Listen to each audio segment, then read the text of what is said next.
Hello and welcome to another episode of the Opus Well Style podcast. Here with my partner Evan Wall. Evan, we did it. We hit 10,000 episode downloads. I'm very excited about that. Unbelievable. We just keep doing these I things. know it's amazing. So, to you, the listening audience, thank you for tuning in and for downloading our podcast. Hopefully, you've been finding this valuable over the last several years. We just hit a decent milestone of 10,000 downloads, so we're very, very excited about that. So today we're going to do something a little different. We're gonna share with you the top three downloaded episodes, our general thoughts around them, some of our favorite kind of key takeaways, and then share as we're recording this in December of 2023, 2023's most listened to episodes. So we're super excited about that. And again, thank you for being loyal listeners. We appreciate it. And I So and the, I just have to say that I think this is my first year doing this, right? I I've think so. started earlier this year. It's been awesome. I've loved it. Like had some awesome guests on here, and got really great feedback from a lot of people. So just appreciate you and appreciate the Proudmouth team for helping us make this happen. Yeah, for sure. It's been a lot of fun, and we'll continue to do it as long as we keep having fun. So. That's right. Um, so the first, or we'll start. We'll go ascending order. So we're going to start with the number three most listened to episode. Is one from 2021. Mark Klein, a highly regarded attorney, that shared some different insights on what you really need to do to be preparing yourself to move across state lines permanently. And for me, it was interesting. Ev, like when we were having Mark on the podcast and have the conversation, most people think you just need to be, in that other state one more day past half a year, right? How many days is Um, that? I think it's 100 and 180 days. I appreciate you. And so just one extra day, and then the state that you just left to reduce the taxes is going to be completely okay. And it's couldn't be further from from the truth, right? I mean, he was talking about making sure that you have a new primary care doctor in your new state, and a new library card, and joining a gym, and making sure that you're tracking everything diligently, and that you've got your properties and your entities, and what's the state that you're leaving going to look at. It was way more complex than just living in a state one more day than half the year. It's being able Um, to kind of like pass an audit, right? That you live there full time, Oh yeah, right? 100%. And if you live in the state of New York, and you're moving like a lot of folks did, hmm especially hmm during COVID, but move down south for a state that, has no income tax, no state income tax, you know, that made a difference, right? Big And time. and so everybody is thinking, I'll just move to Florida and then it'll be fine. The main Um, reason my parents were able to retire when they did was because they moved their residency from New Jersey to Florida and dropped their state income tax on pension and retirement stuff, yeah. and that allowed them to retire. And so they got new Florida license plates. My dad loves collecting receipts, so he's in good shape there. But there's lots of tools. There's someone told me once there's a mobile app that will track where you were when you made every call. Yes. Um, Yep. so, and which Yeah. of course you could show the IRS. Yeah, that was another app that the Mark had mentioned on the podcast, and Russ was big into that app because he was using it as he made his transition down to Florida. Um, and so he's like, listen, it needs to ping on that cell tower to make sure that I'm in this area, and if they ever audit me, I've got all this stuff. But it really is important to kind of have a game plan, right? Again, it's not simply just saying I'm going to move down there, be there half the year. It's that you have to come up with a strategic plan on how and where you're going to live your life. Um, so that was a huge value add, I think, for our listening audience, as we have a lot of clients that have either already hmm done it or are considering doing it as part of their retirement strategy or their tax strategy. So it was certainly valuable, and we got a ton of feedback on it for So sure. what was the title of that one? Do you remember? That was what to know about moving across state lines with Mark Klein. Cool. Go check Again, it out. Mark is the expert in tax planning for that purpose. So again, we were super excited and lucky to have him, and yeah, we're We were excited to look back on that one. The number two most downloaded episode of all time is Designing Your Next Phase of Life in Retirement. And that was also in 2021. Um, Ev, as you kind of listened to that one, what are the things that you kind of took away most from it? So retirement planning is complex, right? How you don't know how long you're going to live. You want to Most people would want to maximize their time in retirement as retired as early as possible, but not too early because then you might run out of money. And there's so many unknowns of what is the market going to do, taxes, inflation, so on and so forth. And so financial planning from a retirement planning from a financial aspect in and of itself is complex enough. So you don't really want to be worried about your finances in retirement first and foremost. But it's one thing you get used to. You have your purpose in life more often than not is around maybe family or your work, what you do all day, every day. And then if all of a sudden that goes away because maybe the kids are out of the house and suddenly you're not working 40, 50 hours a week like you were, what are you doing with your time? And so it's really important that you find purpose in retirement, just like you did in your working career. Mhm. Again, whether that's through family, maybe you start to have grandkids at that point, charity or hobbies, golf, so being social with friends. I know, my parents moved down to Florida, like I mentioned, only 6 months of the year, 6 months in a day. And they're my mom is they're so social. It's incredible. Every time I talk to them, they're telling me it's like summer camp. I They're love going out to that. dinner with friends and going to my mom does chair yoga, and my dad plays golf 5 days a week. And so they find purpose in keeping busy and maintaining social relationships. And how many studies have we heard? It's social relationships, not just family, but friends, just having an abundance of meaningful relationships, not necessarily quantity, but quality Yeah. relationships is really what keeps people going and living a longer life. Yeah, for sure. I mean, again, it's that sort of waking up in the morning and having some place to go and what am I going to do with myself and um we I've seen people have another job because they're literally like I don't know what to do with myself, in retirement. I've had plenty of conversations with clients, including like I can't imagine myself just playing golf all day. Like Hmm. I just Hmm. can't. I've Hmm. I've got to do something. I imagine I'm going to work until I can't any longer, and not by choice. For me personally, but it'll obviously be a reduced schedule. I won't work nearly as many hours as I do today, or it will look different, but I'll be going someplace. I'll be definitely, that will be the way I will live in retirement, no question. Whether that's more mentorship or more charity work or Hmm. whatever it might Hmm. be, but there's going to be structure to my day because I'm definitely one that just can't get up and like, meander around. It will Uh, it will not work out well for me. I'm with you. I'm with you. There's some very generous, very successful guys in our office who now spend their time mentoring where Yeah, they certainly do not have to, yeah, they can go do whatever they want with their time. And, it's definitely nice to give back to the community and, pass on wisdom. yeah, definitely. And so for the number one most downloaded episode, um, was one in 2020. What to consider when reviewing your attending physician contracts.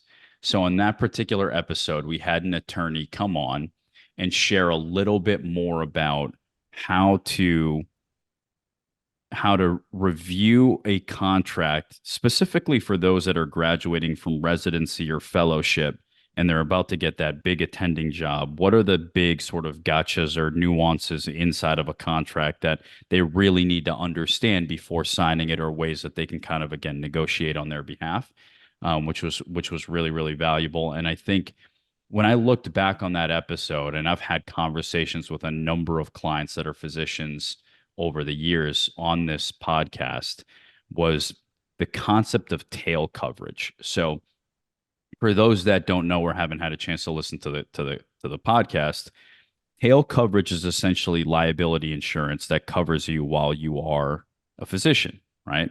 So if I'm a practicing physician at X, Y, and Z hospital and I'm treating a patient, if I'm there and the patient has a bad experience and they sue me in the hospital, I'm generally going to be covered under the liability insurance of that hospital, right? That makes sense. If I go to ABC hospital now, after leaving XYZ hospital, I go to this new hospital. Usually the next hospital's coverage will cover me for my next job. The concern is, let's say I have a new job at ABC hospital, and after I'm already at the new hospital, my previous patient at XYZ hospital sues the hospital and me while they were previously a patient. That tail coverage will either cover me or won't. And that liability could be X amount of years later, right? So your new hospital's liability coverage will not protect you against an event that happened at a previous job and hospital, Mm. right?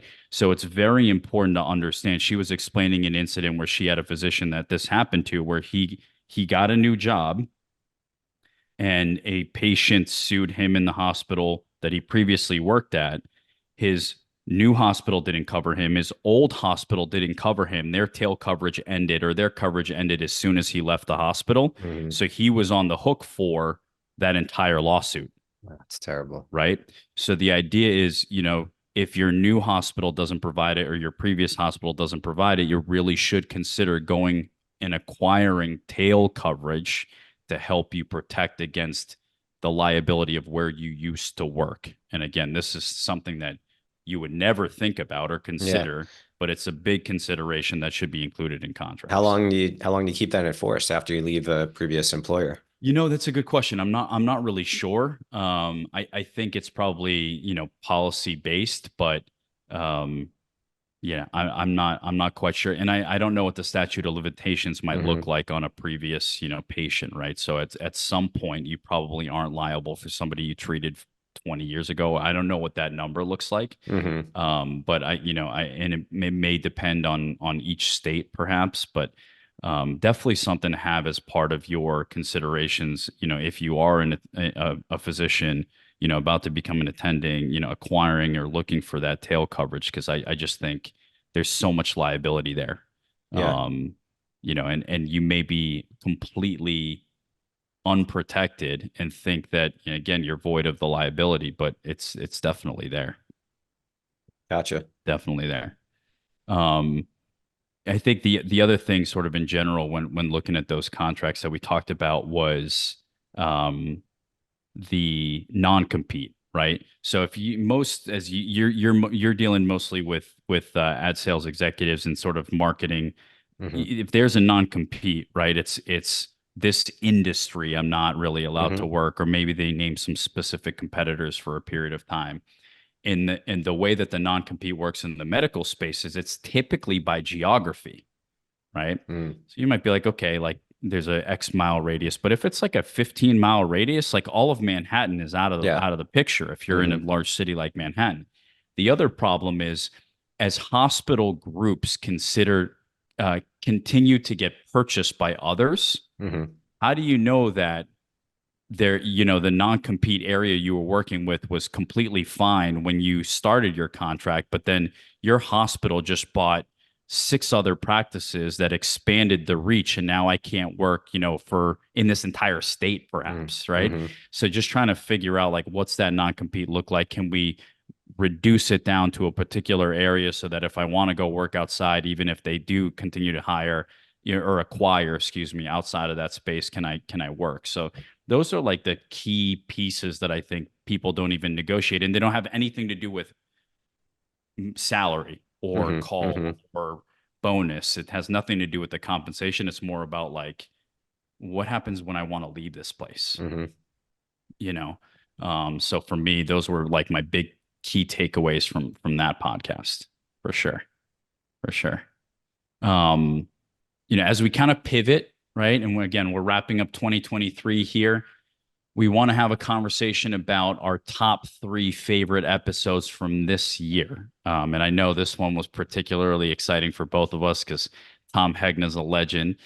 So number three most downloaded episode for 2023 was Guaranteed Income for a Happy Retirement with Tom Hegna. So I'll I'll let you take this one, If. I mean, this one was cool. First of all, Tom's just a character in the nicest, best way possible. So he's a great, public speaker, entertainer.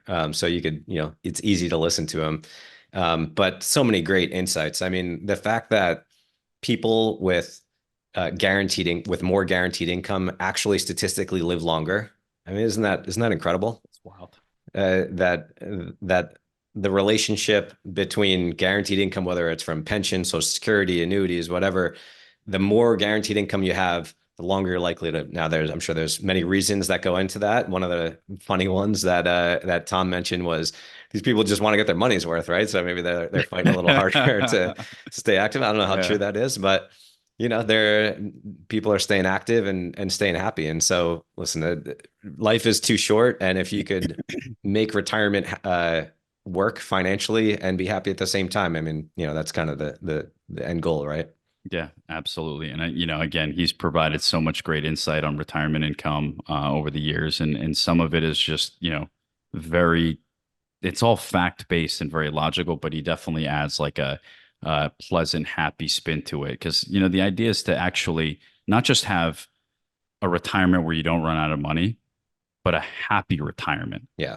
right? I think we very much focus on both ends of that spectrum when we are doing our planning, not just like, hey, I promise you won't run out of money, but you've got to be, clipping coupons and not like there's anything wrong with that, but really needing to have the Hmm. least amount of expenses in order for you to not run out of money. So Hmm. again, I really, really, I just see Tom's face every time I see his name and he makes me smile. So it's good to see him. Um, and then number two on the list is how to get a sales job from with John Davis. And so John is a buddy of mine from college. Really, really excited to have him on to kind of share what he's up to. He continues to have success um, in the speaking space and really driving a lot of opportunities for people, in the sales industry. I've actually got an opportunity to link him up with another client of mine who runs another sales consulting firm. So for me, I think John's take on just how to approach those conversations, how to interview correctly, is just so practical and so poignant in today's world of interviewing Hmm. virtually, and sales roles being, one that almost will always be available. You know what I mean? Like if Hmm. you're a good salesman in X, Y, and Z company, or saleswoman in X, Y, and Z company, your skill set can translate to so many different places Yeah. and so many different companies. Everybody's going to need sales. Everybody wants to drive sales. So if you're unhappy in one spot, there's likely a good fit in another company. But I just thought his timing was like spot on for when this got released earlier this year. So And he has great um, resources. Didn't he just release his book right before then, right? yeah, it's a great resource online. Again, his it was an Amazon bestseller. Hmm. So super proud of him and just very excited to kind of have that content out there as well. So and then the number one downloaded episode for the year is a recent one that we did with a good friend of ours, Rob Weintraub, the timeless artistry and history of watches. And I thought that this was a really cool conversation. What do you think? He was so cool. And I'm gonna be totally honest here, as I always am. I was surprised. First of all, the conversation was great. Loved it. Like he's very insightful and obviously very knowledgeable about watches. But between the two of us, you're the more the watch guy. I don't even wear a watch. I'm wearing Yeah. a Whoop bracelet. Yeah. And so like you said, do we want to have him on and talk about watches? Like, yeah, sure. That sounds interesting. It might be a few people that are interested in that. And like, was I wrong? Like so many people came up to me, commented afterwards, or just in regular conversation, or like, hey, I'm trying to get this Rolex, or obviously after we had the conversation, so many more people like I'm realizing all around me are just kind of like interested or trying to get watches that they can't get. And so I've been passing that podcast on to Yeah. friends. I connected some friends with Rob. It was a huge hit and a little surprising to me. Yeah, for sure. It is funny because I think a majority of our podcast is really around sort of like strategy around investing or taxes or protection planning or sort of retirement, that sort of thing. And to have one on that was less about like investment in watches, right? It Yeah. was way more about like how to build a relationship in something that you want. And you could tell like how passionate Rob was about timepieces and watches and just, the way to look at them and how to build a collection if that's something that's interesting to you. So yeah, it was definitely a pleasant surprise that it was the most popular one of 2023. But similarly, like I've been sending him, a ton of people and sending the Mhm. podcast to a bunch of folks that are, you wouldn't think are interested in having a Right. Yeah. timepiece or a watch, but they're like, they're into it. So for some reason it seems to be kind of like a privately held secret a little bit. I don't know. Some big numbers, Yeah. thrown around for that. And especially if you call it a timepiece, you're really into Yeah, watches. yeah, absolutely. I'm still not there. I'm calling it a watch for sure. Okay. I'm still calling it a watch. But listen, it has been a really cool experience thus far. 10,000 downloads, a really nice milestone all time. It's been awesome to kind of have you on and us to do this together over the last year for sure. Want to excited for what's to come and yeah, any last words as we wrap up 2023 here?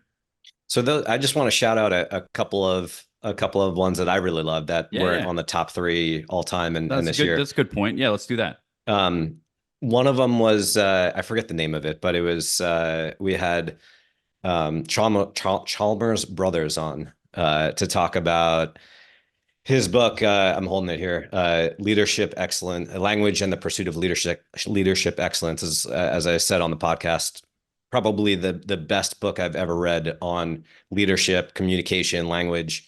The book itself is awesome. He's awesome. I got a ton of value out of that conversation, and probably my number one for the year that was just awesome for us to do was the Wade Pfau Yeah. conversation, retirement income planning conversation. I mean, Wade is just awesome. He He's such a he's a great rock resource. star. He's a rock star in our eyes for sure. Yeah, and that's another one where I pass that podcast on Mm. to many people and always get a ton of very positive response of just never thought of that, right? And so it's just opening people's minds to just conversation strategies that have never, are not kind of prevalent in popular media. Yeah, for sure. I mean, I think, having so the Wade Pfau podcast is decreasing investment loss during retirement with Dr. Wade Pfau. So anybody that wants to go onto our podcast site, that's the title of it. For me, a lot of Wade's concepts are things that we've been using for years, right? And it's all economic and fact based. Yeah, There's no anecdotes. It's not, sort of hearsay. It's not, what old adages. It is just here's what is true based off of economic principles, right?